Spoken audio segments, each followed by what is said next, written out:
Welcome, bienvenido, to the O3 Dropcast, where we cover the offbeat, off-meta Legends of the Armory. I'm Craig, aka Poop King, and I'm here with my two lovely co-hosts, Chris, aka Smithle. Hey everybody, I'm Smithle, and I have a hankering right now for a Rice Krispie treat. And Brice.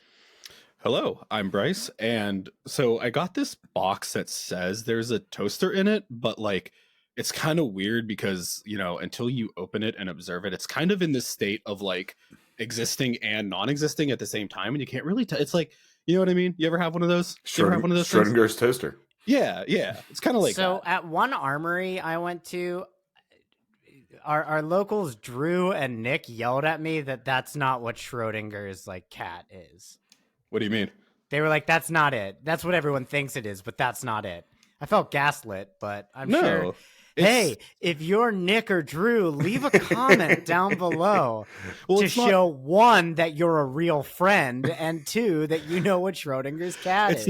It's not really, as far as I know, it's not really like the observable state of it being. It's the fact that in the original thought experiment, there was like a vial of poison that has like a 50-50 chance of breaking if you open it. So you don't know if it's alive or dead. But anyway, yeah, we'll talk to them about it, see what they have to say.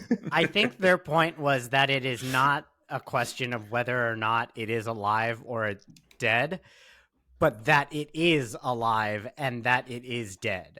Oh, yeah, that's true. Yes, no, it is. Okay. It is both until it's observed. Yeah, because things exist in any state of being and matter until they're observed to determine whether or not. Anyway, this is a theoretical physics podcast now, and we're gonna.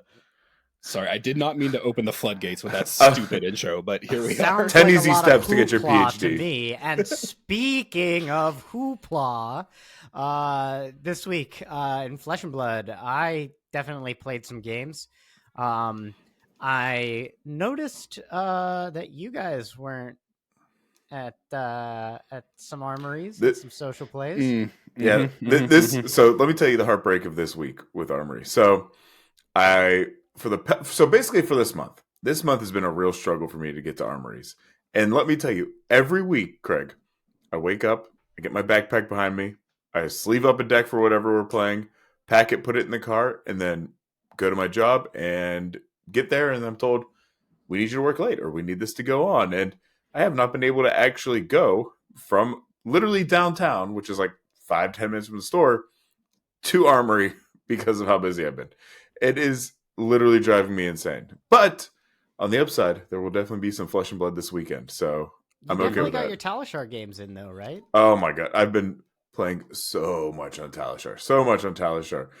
It's also been a rough week, speaking of Talishar. So we do the side series, This Is Why I Drop.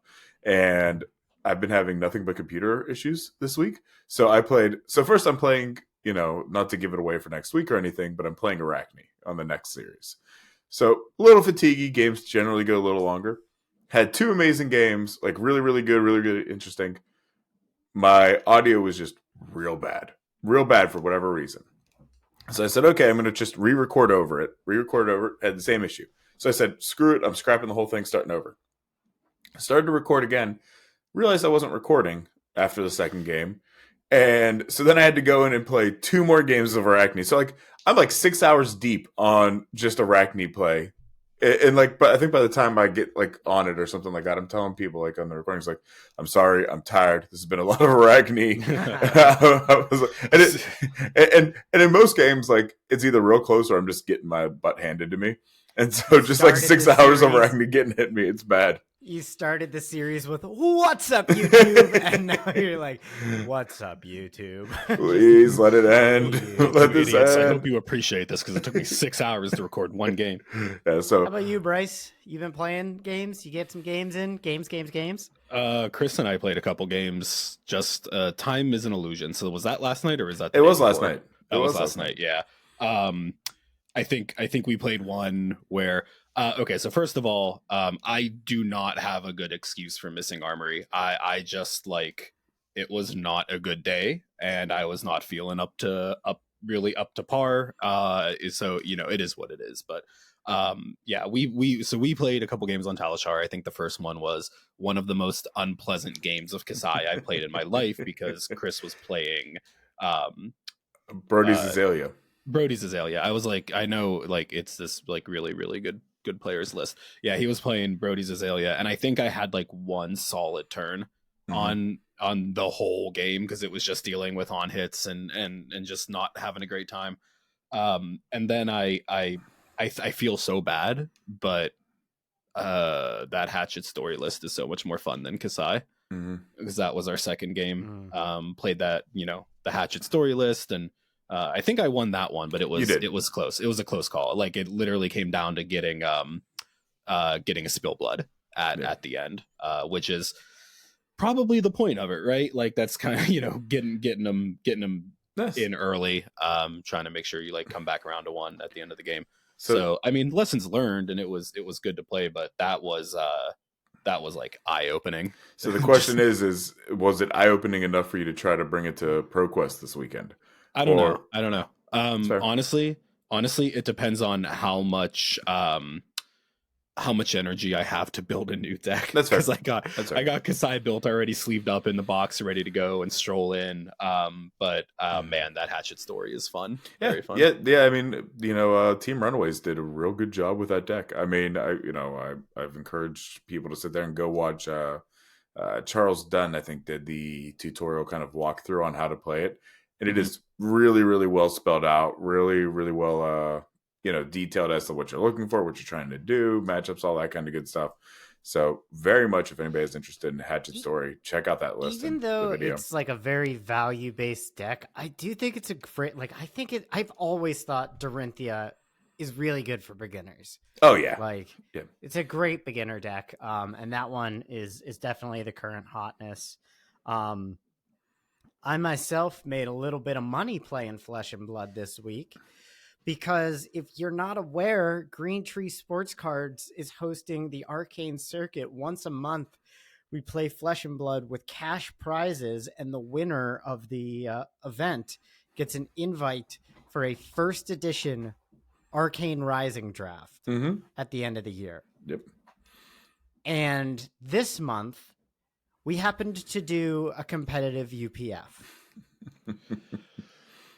And it did not have the turnout that the other Arcane Rising events have had. Yeah. For several reasons, mainly the time slot. It was evening on a Sunday. Yeah. And also, I think ProQuest and just several reasons. UPF isn't for everyone, especially as a competitive format. Yep.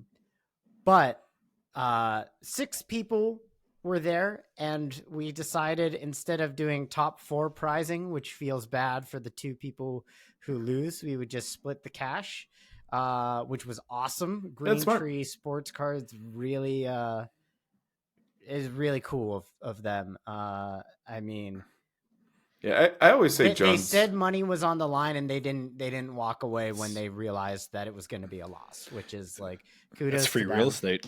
Yeah. I always say John's a madman with this, and certainly I'd imagine he can take the loss in those kind of events like here and there because of how much he does, how much we kind of come in and support the store and things like that. But it is nuts what they do and prizing and everything like that. And it's good that you bring up the series and Green Tree because again, in August we have Camp Green Tree coming up. For anybody that's kind of in like the Northeast US kind of area, or really anybody that wants to travel and go to it. But I think on Friday, John's planning on running one of those Arcane Rising Circuit events there, and I think it's the CC one is the game plan. Okay. At camp. I didn't know that. That's awesome. Yeah, I think that's the game plan. So basically, on Friday, it's all kind of like casual, kind of fun kind of games, and then Saturday is the Realm, and then Sunday there's the Blitz, and big cash money on the line, all that kind of stuff. But it should be a good time. It did probably make the UPF game a little bit less stressful, not having money on the line. But having that invite on the line, it was super stressful. And let me tell you this pod, It was a 6-person pod. I'm playing Benji. To my left is Victor, then Vincent, then Bravo, then Valda, and then Valda. And so I'm between Victor and a Valda that's next to a Valda. If you've never played a game where 2 Valdas are sitting next to each other, just know that they're the threat. They are not going to attack each other because they just feed each other so much value. Like one of them plays a sift, and both of them make 4 seismic surges, and it's just they now have dominated on their crush effect. It's insane. And so I had to make some deals to let a spring tiding hit, and that was the only way I got back into the game. It caused a little bit of bad blood because I said, you got to let me hit you with these crouching tigers, but then no more attacks are coming at you. I think I said no more tigers are coming at you. Either way, I kept attacking. Because I had another spring tiding. What I should have done is just said, I just pulled my second spring tiding. Can you just let this one hit you? But that was the only way I got back into the game, and I was shouting the entire game, and I gotta be honest, like I went in and I was like, I actually think UPF is fun, and now I'm back on the side of like, I just don't like social games in that way. There are just board games that are more fun for me. There's definitely there's definitely a certain group that likes those kind of things. I mean, I can imagine it with prizing and money and invites and things like that on the line being real rough. And for some people, not necessarily like me or some of us here, but for some people, I could see it really causing problems with the relationships that they have with each other, where you're like, hey, we're all going for something, and you said you weren't going to hit me, or you were going to do this, and some people getting real salty. The politicking is like part of those formats, though, and that's, I mean, I'm kind of on that same page of like, to play it for fun, to play it for social events. All right, yeah, it is fun. I think we actually got the round the table. The last time I played UPF was literally just opening a round the table box, and that was great. Once you start like introducing like, hey, there's a arcane first draft on the line here, there's cash prizes on the line here, that's when people start to get a little bad blood about it, I think, and start to really kind of and then it kind of loses some of its fun at that point. It's just like, I don't know, it's a little much for me. I feel that like politicking is the worst part of the game by far. It is. This is how I feel about it. Like in Commander as well, I hate the politicking, because for me, I'm like, politicking is fun in a resource game, like in a game where you're, Catan. Sure. It's fun because that's what you're doing. You have to trade and stuff. In UPF, where it's combat, it's like, hey, here's a fair trade. You let me punch you in the face. And then I'll give you, and then next time you can have a running start. Like it's so horrible. But how many sheep am I getting for that, for allowing you to punch me in the face though? I would have switched to Catan in a heartbeat if it could have gone unnoticed. I would have been like, I rolled a 7. I get to move it. Anyway, so there was that, and then we did CC this week at the Green Tree Armory, where we got ready for ProQuest, and something I think we can talk about a little bit tonight. I know it sort of ties in with some of our topics. Sure. I went 2-1. My first game was against one of our strongest players on Victor, and I'm on Katsu. I got rolled. I don't think I had a single combo line active that game. Not hit, active. That's rough. It was brutal. And I'm sure I could have played it better, but like from the moment I sat down across this player playing Victor, I'm like, they're really good. They're on Victor. This is a hard matchup. I don't know how I'm feeling, right? I was kind of down. My next one was against a Hatchet Dory, against someone who's newer to our scene, but a very experienced TCG player, very good player. I got rolled again. And then the third match I won pretty quickly on some crazy bonds turns. Mm-hmm. But going into ProQuest week, it shook my confidence really hard. Yeah. And it brought me to make significant changes to my deck. And I think that's sort of something that I'm interested in talking about is we are 2-3 days away. We're 2 days away from our ProQuest, and I'm making changes to my deck, and I'm making big ones too. I in the last week, I have gone off of my build to onto putting Tam's build, and now I'm on like a hybrid. And I still don't know if this is exactly where I'm going to land. I think it is. But what do you guys feel about making these last minute changes? Do you try and stay the course and let yourself say, don't get shaken? Or do you say, I have something to learn from there. Mm-hmm. And I know that I can't put myself in this same position when I'm at ProQuest, when I'm competing. So I'd like to say that I don't. And I'm trying to be more in the future, not shaken by those kind of moments. Because every time I've changed the course, like, 24, 48 hours or something like that out and made these huge overhauls, it has cost me significantly. Not necessarily because they're the wrong changes to make, but more so that it now meant that I'm not as familiar with my deck and what's coming up and, what do I want to sideboard and what do I want to, play. The most notorious, event of that happening is, when I did the Realm 20K last year, is I had a what's it called? A deck that I felt pretty comfortable on, with Dory. And I said, okay, this is good. And then, I started to look and say, okay, well, wait, I'm expecting to see a lot more Phi. I'm expecting to see more Dromai and things like that appear. And so I started making these huge sideboard changes for what I thought I was going to see literally a day beforehand. I punted so hard.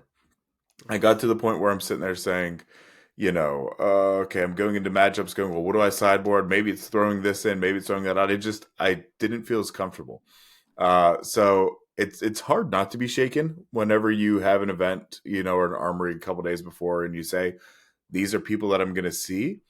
And I think that maybe you can make the case of making some changes like that, because chances are the people that you're seeing in the armory here are going to be the same ones at the ProQuest. You know what I mean? So you could say, I feel pretty comfortable or reliable that I'm going to see this Victor player. I'm going to see this Story player.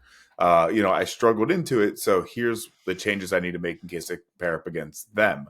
However, I think making the changes when you're going to a more large-scale competition, like a Battle Hardened or Calling or something like that, then that's where it, to me, I think makes more sense to say, stay the course, assume you had a bad day, and just, how do I learn from it? Like, what in my deck did I do, or what did I miss? Like you said, you're like, hey, I didn't have a combo line active. Was it just bad draws? Was it bad luck? Taking that step back and saying, maybe that's just the 1 in 100 games that I just get bad draws like that. But the rest of them, it's okay. So it's a trap, I think, to fall in for me personally, because I don't have that comfort level or that time to make those last minute changes and really feel like I know the deck or the statistics of getting what I want. Well, and on knowing the deck, I mean, Brice, you mentioned you're thinking about completely playing a different hero. I mean, mind you, it's still a warrior and one that you're familiar with, but where do you sort of land on this as someone who is still uncertain about what they'll be bringing?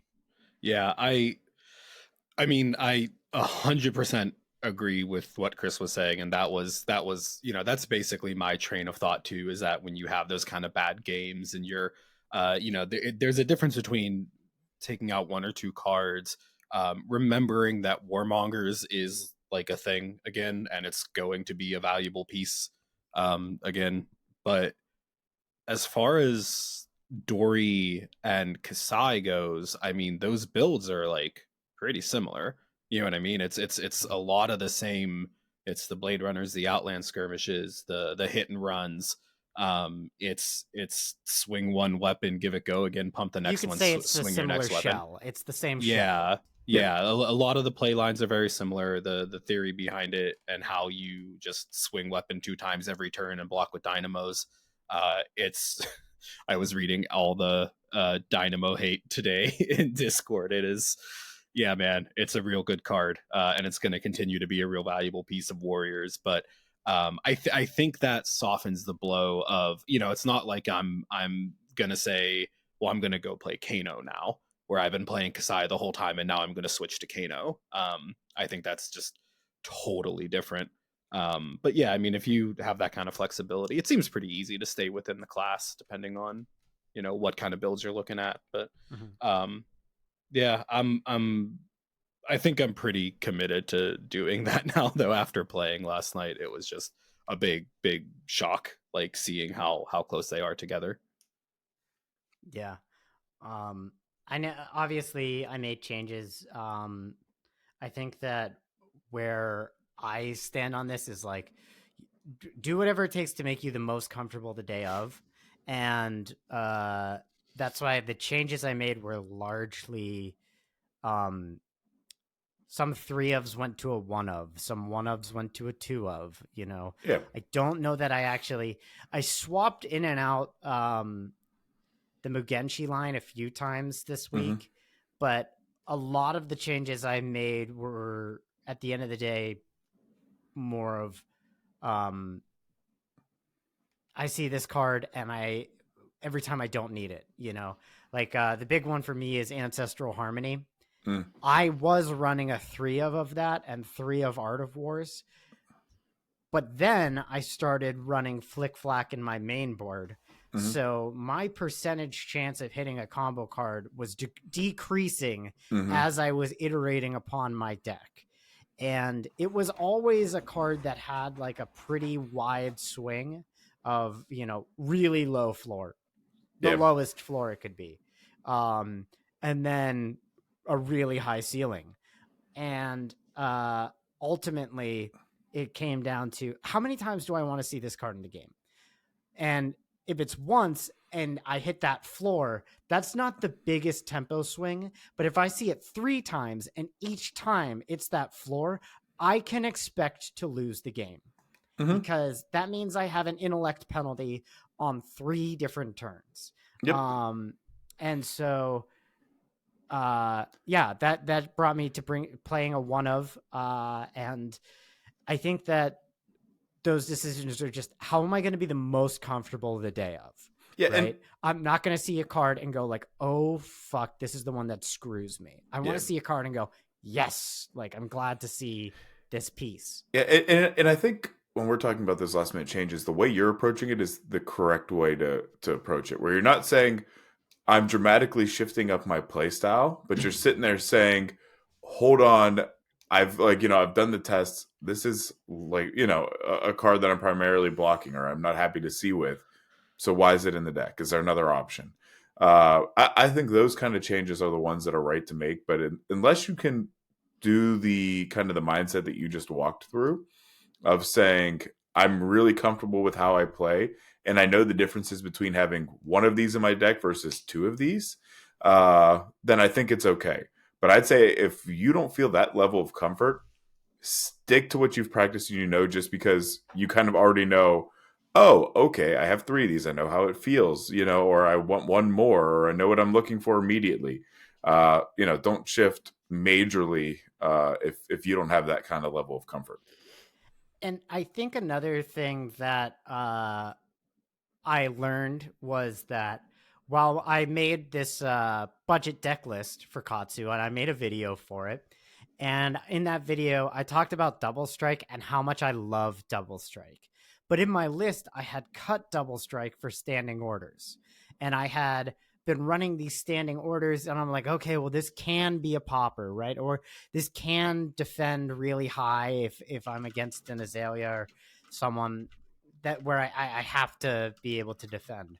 But my list is an aggressive list, And the reason I'm able to tell you, I can sell you on the reason why I like Double Strike. It's like, hey, you got to block 3 times if you want to prevent Katsu's on hit. This is a perfect like Prism tech because yeah, it's only a 2 block. It only comes in for 1, but they have hands that don't block well and all of this stuff. And I felt I had listened to higher tier players explain what they had learned from their testing, but I wasn't listening to what my internal testing was telling me, which is that card is gas and like, don't cut that card. I love that card. Yep. It feels good to play all the time. To me personally, how I play it, I don't know. But I love it. And I'm saying in a video, I'm telling people like, run this card, do it. It's so good. And then in my own personal list, I'm like, man, I don't really have any room for that because I got these other cards that I don't want to play. Yep. And eventually it was just like, well, I'm not the world's best Katsu player. I'm just me on my list. I got to play what feels good. So that's sort of where I got to. And I'm excited to do a follow-up for the Busted to Budget series because I think I accidentally posted a link to Pudding Tam's list at first. Like, it wasn't his list, but it was verbatim his list. It was the exact same list, just like under our name. And I think I was like, here's a budget Katsu deck list. And they open it up. It's like a $400 deck list from some, pro player in Japan. Or, I don't know where Pudding's from. But I did laugh when that first comment came in and I immediately was like, Craig, I think we got the wrong deck up there. And then the second comment comes in and they're like, yeah, you did not make that public. I was like, oh, fuck. I mean, look, it's growing pains, but I will say that video series, like, I mean, whenever you sat there and previewed it for us, I was blown away because, I mean, so this is somebody like, I don't play Katsu. I'm scared of Katsu. I don't like seeing him because I don't know how he plays. I don't like playing him because I don't have the combo lines memorized or kind of know what I'm looking for. And the way you kind of spelt it out, I think is huge. So not only did you sit there and say, hey, look, here's the budget, here's the cards and everything, but you're drawing through saying, this is the opener. Here's what you transition into. Here's why we have the equipment picked out. So it wasn't just a, hey, this is a good equipment, like a chess piece. We're going to throw it in because it's cheap. It was a, here's why, here's what you're looking for. And you clearly spelled out the usage. So, I mean, I very much think that that's a series that, as you kind of dive into it more and more, are going to be good for people not only completely new to the game, saying, there's a stigma around Flesh and Blood, we'll say, of people believing that is a very expensive game to get into. And don't get me wrong, it very well can be. Yeah. I mean, we all run decks, the three of us that are multiple hundreds of dollars. You know what I mean? If you buy cards like I buy cards, it's an expensive hobby. Yes, very much so. And having these options of people to sit there and say, $100, which, for the Magic crowd, it's like 2 commander precons in some cases. Heck, it may be 1 commander precon, depending upon the series. You can go in and say, this is a deck. It will be competitive. You will be able to play it, do well in Armory. And then here's going to be the steps to upgrade it. So if you say, I like Katsu, I really want to keep continuing, we have that option. But if you say, it may not be for me, you have spent $100, which still isn't cheap by any means for some people, but it is much better than saying, I'm going to drop $500-$600, get in this game, I'm going to go hardcore right away, and then sit down and start playing Katsu and go, I don't like this play style, this feels bad, and now what do I do? So I'm very, very excited for it. I'm excited for the second part, sitting there saying, what are we pulling out? What are we making changes to? Why are we making these changes? And then kind of seeing, where we go from there. So it's a really cool concept. I like it a lot.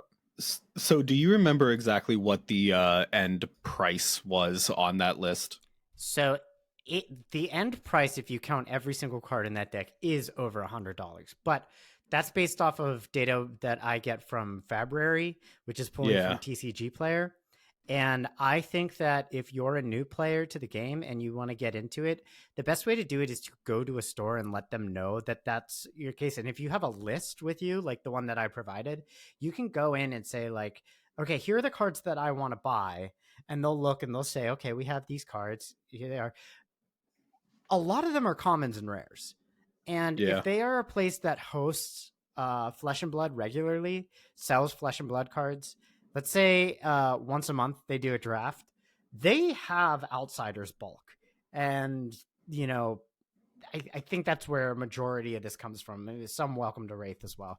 But like the ability to get the cards, I think, is easy enough that I don't think it's fair to say that it cost over $100. I think that's if you bought every single card from TCG Player, which is just people listing them online. A lot of those cards they will give you for free. Like, I can't speak for every, game store, but if you're looking for a Surging Strike, you don't got to pay me for a Surging Strike. I'm drowning in Surging Strikes. If it gets printed in this next set, I'll suffocate and die from the amount of Surging. I'm drowning in Shatters. Somebody please buy some of my Shatters. There are so many people trying to offload bulk that, again, it's to the point, like, again, talking about the, Camp Green Tree, the, where we're going to camp.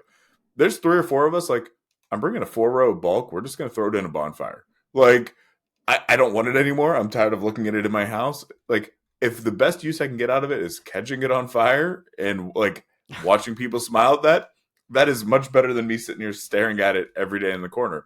But yeah, if there's a new player, I will just, like, every time we go to something, I'm like, please take all my entry packs. Please take everything that I've gotten, that I don't need. I can't house it anymore. That also counts as your yearly sacrifice to Jimmy Blanco also, if you're keeping track of that. The reason I asked about the price specifically, though, I'm looking at, like, my own decks on Faber using that, like, pricing info. You said just over $100. So if you my Kasai build card... is sitting here looking at $1,200. Wow.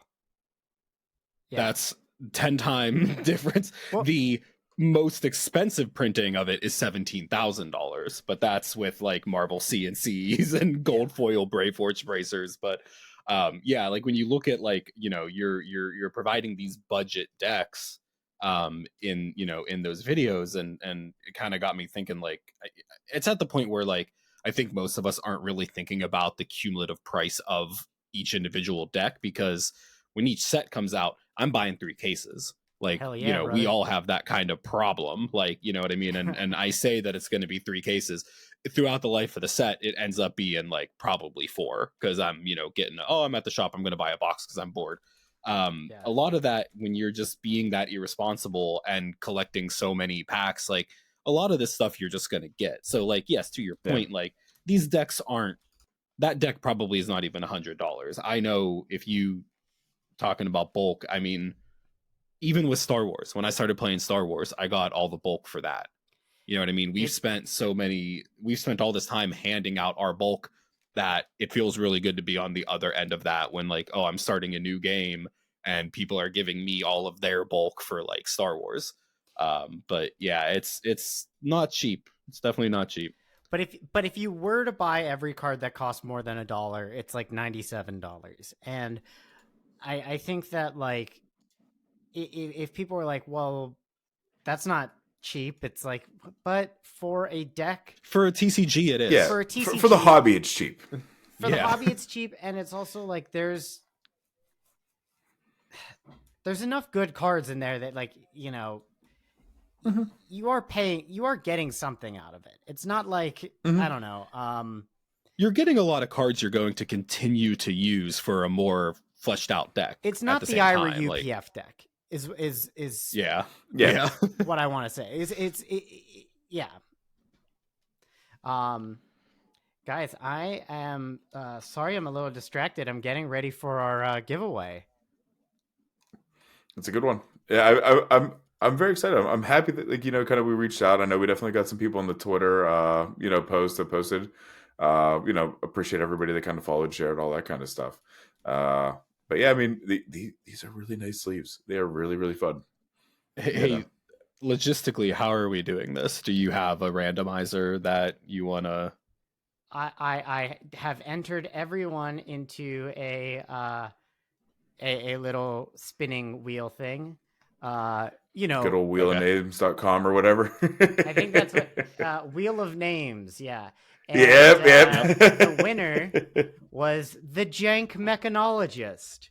So the Jank Mechanologist, I will be reaching out on Twitter. You have won O3 drop sleeves. Congratulations. Congrats. We'll insert the pew pew pew here in the video. Hopefully you don't win 0 games and lose 3 of them and then drop. But if you do, you'll do it. You'll be doing it in style. Yeah, exactly. Yep. You guys want to talk about some new cards? Yeah, let's talk a little bit about it. I mean, I know I'm very happy with kind of what got spoiled this week. You know, being somebody that enjoys Riptide very much, you know, this Riptide spec is very fun. You know, I like it a lot. I mean, it's murky water. It's basically a 6-attack arrow, which of course now Riptide's getting 6-attack arrows. Like, you know, now that Dromai's gone, like where were you a set ago? That would have been great. But yeah, so 6-attack, 2 cost.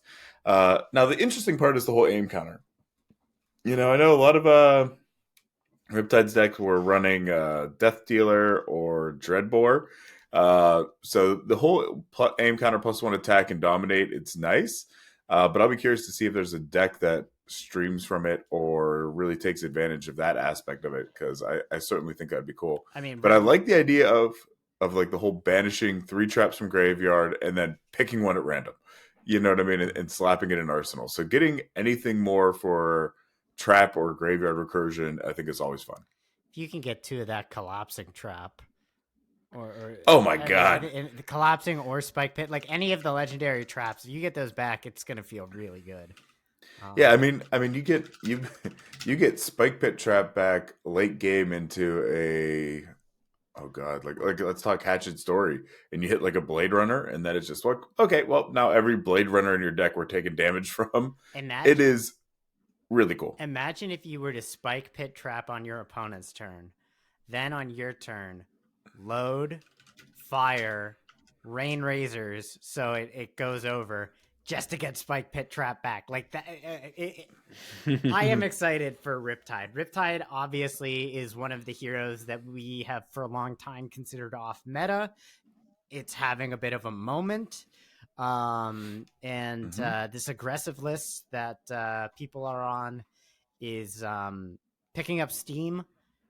Very cool to see. I built it. I built the deck. I still have a couple key pieces. I don't have New Horizons.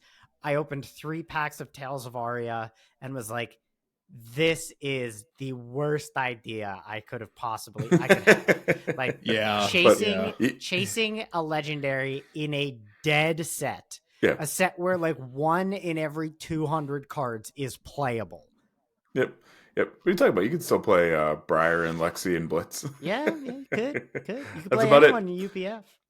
You know? Yeah, that's true. But no, yeah, that set really feels real bad. And like I'll see people buying it, and I'm like, I mean, I guess if you really just like it for kitchen table or you want to do something in Living Legend, but yeah, New Horizon just needs a reprint, or just that's one of those cards that I say just buy it. Just buy the card if you really want it. Yeah, but it's like $80. I got my cold foil. Yeah, well, like I was shocked though. Like, so there's Summer on Twitter, and she posted something a couple days back, and it was like I woke up and like I just looked at my phone, looked at Twitter, and it was like Cold Foil New Horizon under $100, and she posted the picture. I was like, oh my god, that's a buy. Like if you can get a New Horizons for under $100, like jump on that all day long.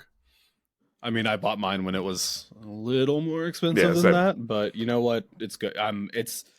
It's not a bad thing to see prices on legendaries going down. It's never a bad thing. I don't care that I lost a little bit of money on mine. So I'm torn because I want game stores to do well. I don't really care about like secondary sellers who aren't providing a play space for the community. Not that I have any ill will against them. It's just they're not really on my radar. How they're doing is not what I think about.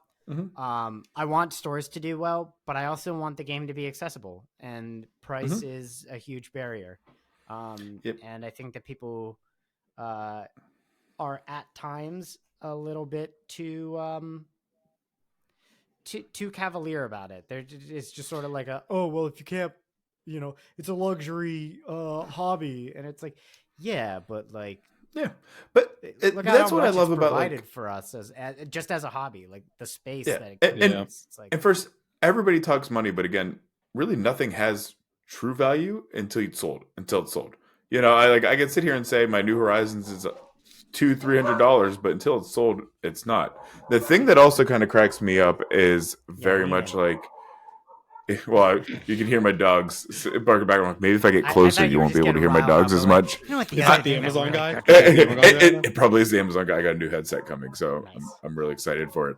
But no, I mean, it's. I'm with you, Craig, in that I don't want local game stores to lose money if they buy things from a player and then try to resell it or anything like that. But I love what they've been doing in the new sets, where it's like, here's all the legendaries. We're going to give you a rainbow foil. We're going to give you a cold foil. And heck, we're going to give you a Marvel or an EA or something like that, where it's like, collectors, have your fun, do your own thing, get your EA versions of it. But then folks like me that's like, maybe interested in the hero, I'm going to pick up the $10 rainbow foil, like playable version. Great. Rainbow foil I love it. Unless it's your main. If it's your main, I'm very similar way. I mean, I've heard a lot of people kind of talking about this, and I'm no economics guy, but kind of the point comes across that like you do need the collectors for the life of the game. Yes, you know what I mean. It sucks to see what happened with Monarch and that kind of artificial inflation and the big run on it. And the collectors and investors get a really bad rap because, frankly, some of them deserve it. There's a difference between collectors and investors kind of maintaining a good base of buys and sells on TCG Player, so that like, okay, we have an active market. There's a demand for the cards. The prices are being dictated by these things. The problem is when they start to cheat. The problem is when they start to, you see people with like a really, really big kind of social media audience start to, not saying that anybody's done this, but if I'm going to tweet out something like, oh my God, New Horizons are going to skyrocket in the next week, better pick yours up now. Like creating these like artificial runs on legendaries and stuff like that. Like there's not saying that that's been a big part of the Flesh and Blood market, but like that market needs to exist in order for the game to continue to thrive. Both players and collectors need to be part of that. I'd be interested to talk to the owner of a game store and ask them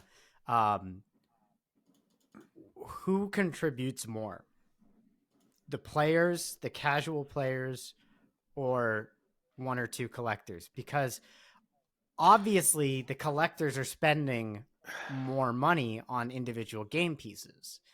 But if you have one person come into your shop every 3 weeks or 10 people every week, I'd rather have 10 people every week. So I'd be interested in that. But I think how many for outsiders, I can't remember, was the allocation bigger or smaller? I'm sorry. For heavy hitters, was the allocation bigger or smaller than, I'm trying to think how many boxes we got at Green Tree. Either way, they're gone. You know what I mean? Like we are the group collectively is soaking up and buying and giving money for buying and giving money, because those are two different things.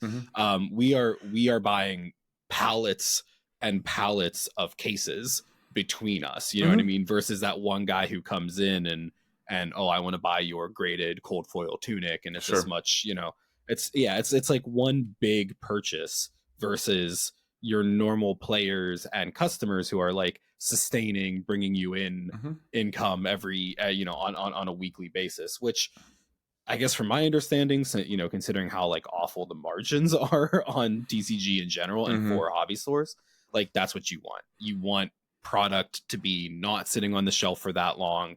That 9.5 graded tunic that sits in your case for 4 years and then somebody buys it for a lot of money.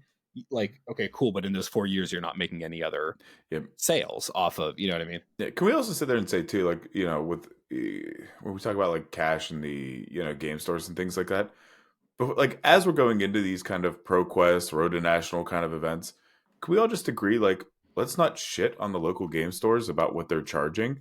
Like, granted, there are some that say, hey, I'm going to charge the max that LSS says that we can charge and not give any additional pricing. That kind of feels bad as a player. I get it. Like, trust me, I'm not a big fan of that.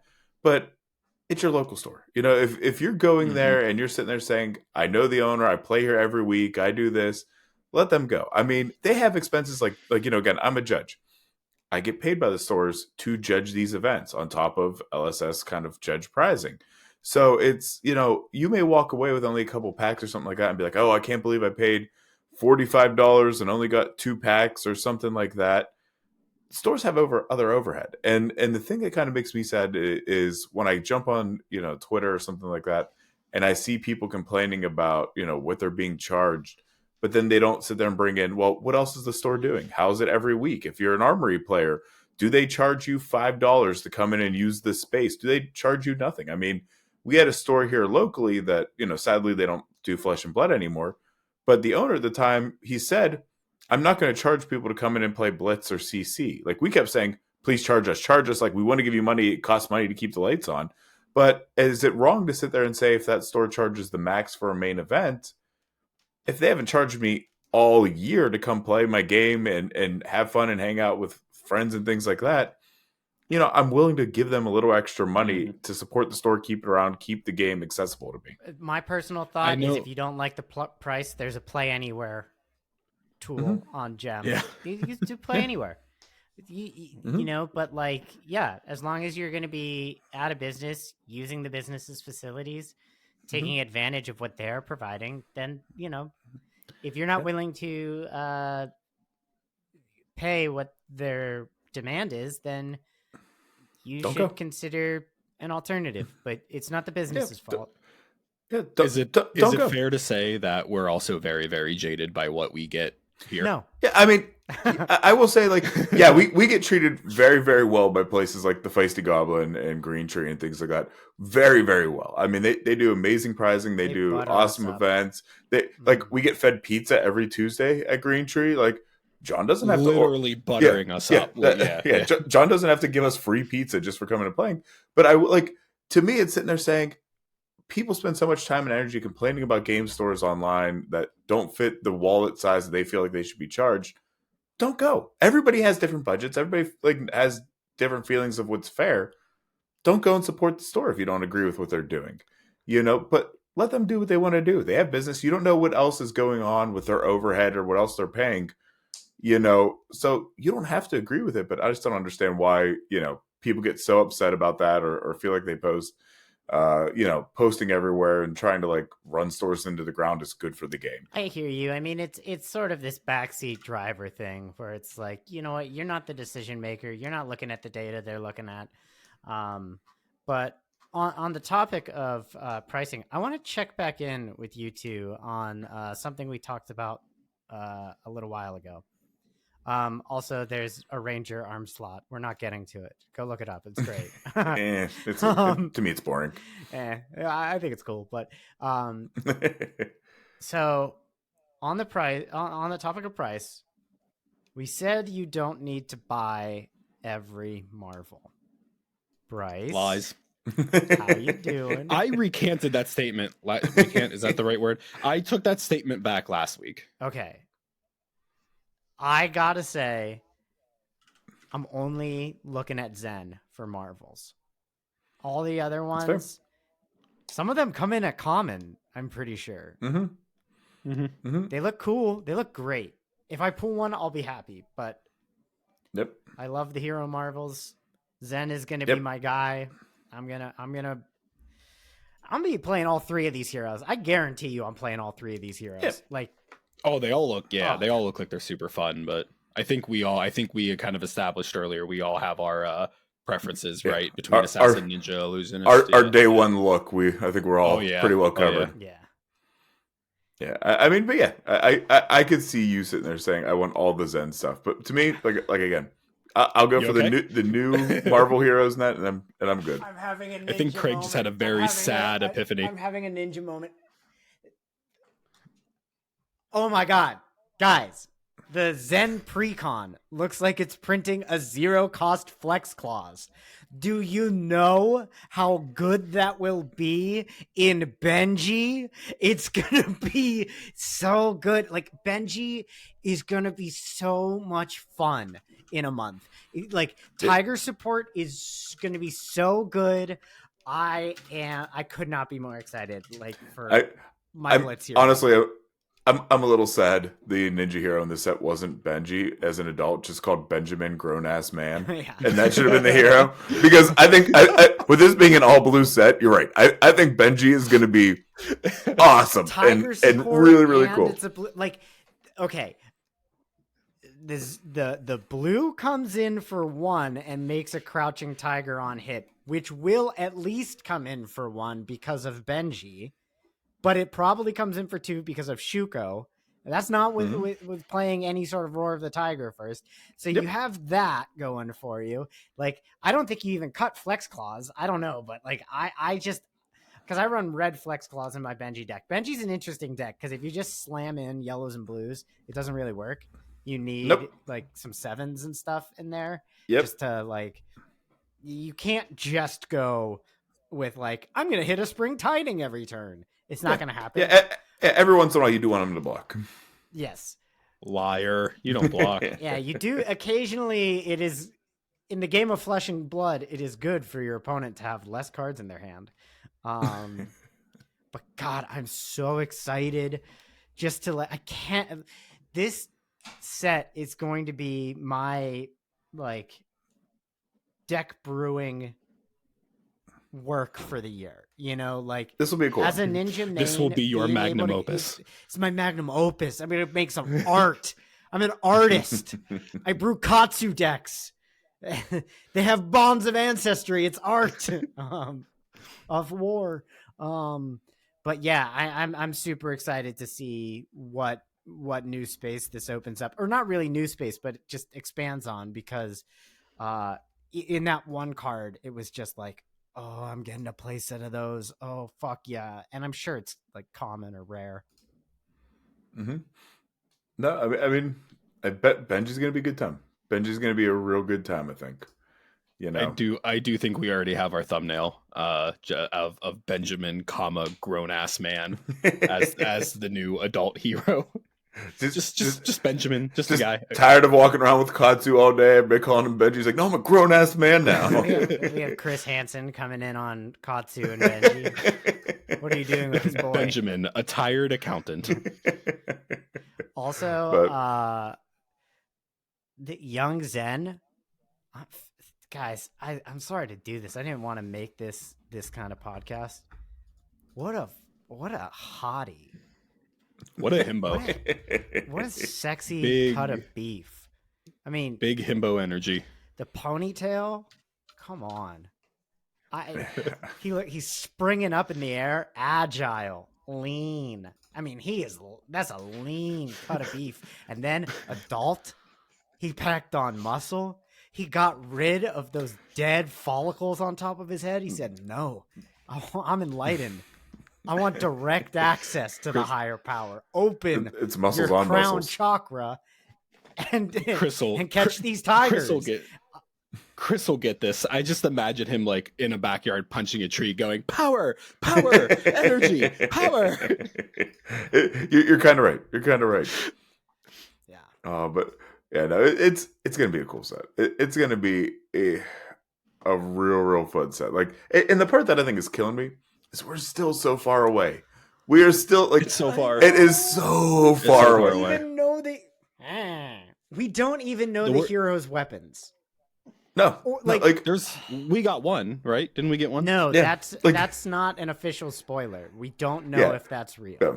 Oh, okay, yeah. Okay. It looks like it could be, but it makes sense. But it also is like, we don't know. I mean, it would be kind of neat.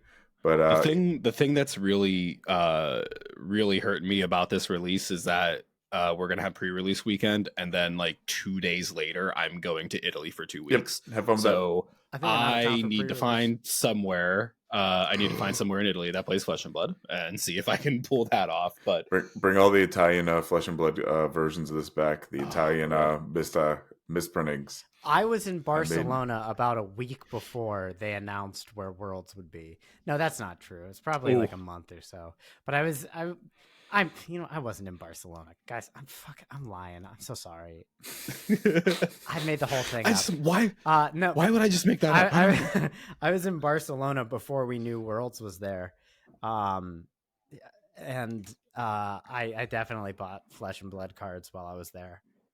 Yes. I bought it. In fact, I bought a Benji precon in Spanish to give to a Chilean friend, and I gave it to him at the Outlaws of Thunder Junction pre-release, almost an entire year later. I was like, by the way, here's that Benji deck I bought you. And he's like, I've never played Flesh and Blood. And I was like, that's why we haven't hung out in the last year. You need to do that.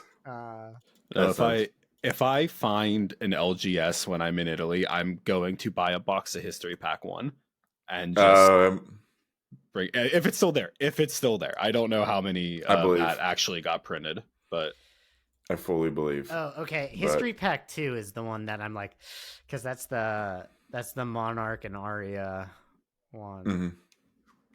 Oh, geez, I forgot about that. No, I want that, like those black border cards in Italian. Yep. That would be.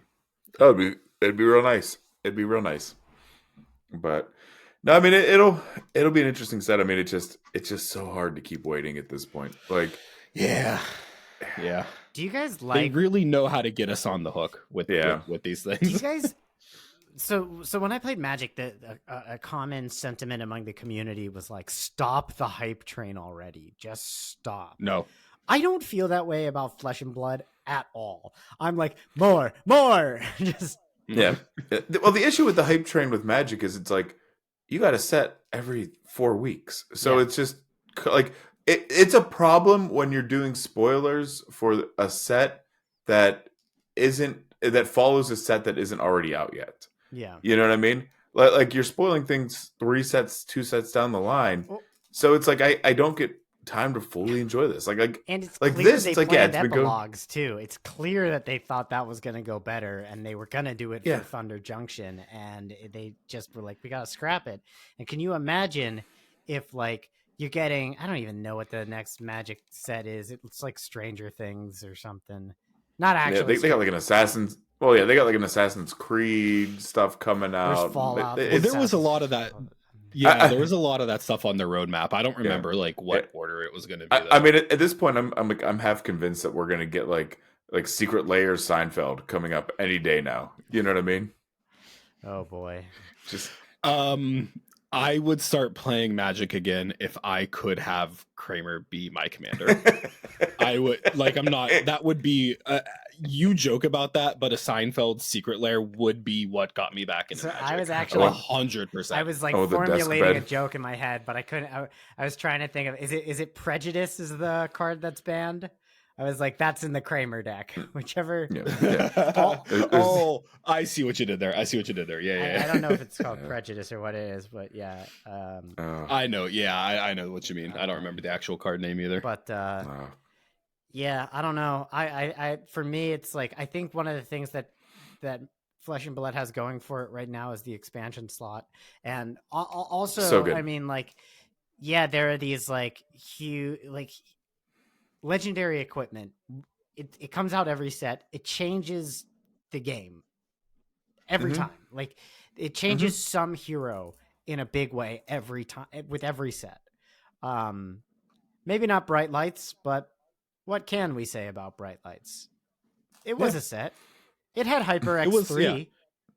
Yep. They were cards. They were cards that were printed and put into packs, and then you open the packs and you played with them. If you want to play Singularity, that's in Bright Lights.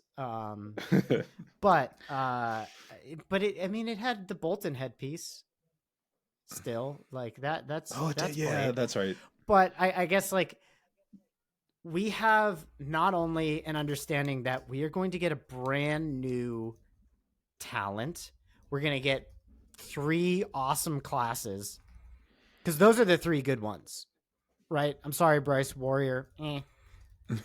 Whoa. The three good classes of Flesh and Blood. Everyone agrees on this. Anyway. And they're also going to be 3 very attractive heroes. Too, they're 3 everyone's lean looking cuts good. of meat. And I we're gonna see Craig with his Zen body pillow coming up in a couple months here. You just gave him an idea. I saw that twinkle. I saw the twinkle in his eye when you said Zen body pillow. I do have a custom body pillow case that is of Bill Maher. I did it for a comedy thing. I used to do like comedy shows, and it's still at that comedy theater. So my body pillow is currently at a comedy theater with a Bill Maher cover on it. Nice. But nice. You did give me a pretty good idea. But that shtick has already been taken, though. Yeah. All right, guys. You guys want to talk about anything else before we start looking to wrap up here? I feel like we've been going for about an hour. I've been going pretty good. Yeah. Good luck, everybody, if you're going into week 3 of ProQuest and you got events this weekend. This is week 3, right? Yeah. Yep. If you got any events this weekend, tell us how you did, especially if you dropped. Hit up Twitter, hit up everything, and good luck on your ProQuest this weekend. Yes, please tell us your stories. Yeah, keep the mental up too. If you do go 0-3 and you wanted to top 8, just remember that there are more people that don't get into top 8 than there are that do. Yeah. But you're part of the majority. Yeah, you're part of the majority. Part of the popular club. And like, it's not a death sentence. You're not forever going to be in the 0-3 bracket or wherever you end up. I am. You can always improve. You can get better. And maybe there's some locals that just like you don't see yourself getting better then. That doesn't mean that you're not on your own journey. You can't get better because you can. Yeah, that's all from me. Should we drop? I'm done here. I think we're done here. Yeah. Let's drop it. All right, let's drop it. Bye-bye.